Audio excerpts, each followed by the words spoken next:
Hey there, this is Jeff, and welcome to the Everybody Draw Now PowerPoint edition.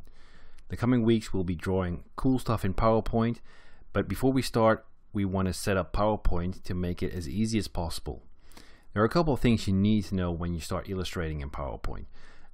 One of the most important things is how to use the selection pane. Never heard of it? Well, go into your Home tab in the PowerPoint ribbon, and on the right hand side you'll find this Select pull down. Click it and find the selection pane. What that does, it brings up a sort of layers panel really. So everything that's on my slide is in here. I can actually give that a different name so I can easily find stuff back. I can order this so I can add one layer on top of the other or move it down if I need to. Turn it off for easy editing. So this is super important, this layers panel, which is called the selection pane in PowerPoint. You really want to use that and turn that on while you're drawing.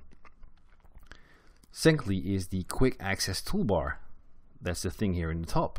And as you can see, I already added a couple of things, amongst others, the selection pane and the align tools.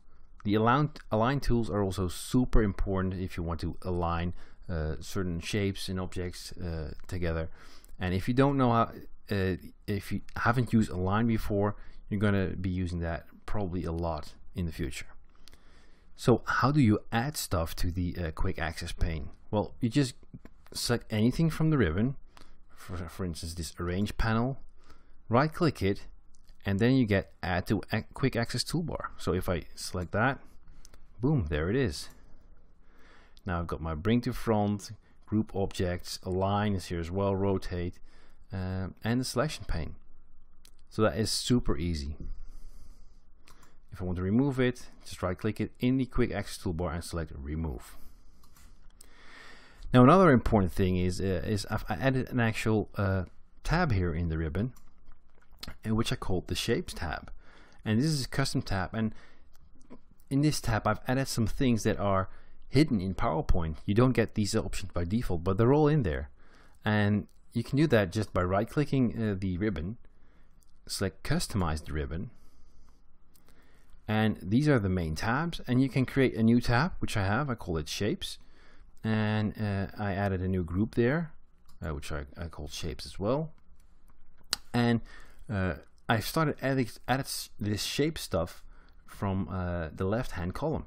And what you want to do is switch from popular commands to all commands and find these items: shape combine, combine shapes is a pull down, shape intersect, shape subtract, crop shape. All these tools that are really convenient when working with shapes. And the shape combine and shape subtract and intersect are really cool ways to create custom forms and combining shapes that you otherwise will not be possible to do. So try to add one of these. They'll come in handy in the future. So that's it. If you've done that, you've got the basics set up. Let's start drawing.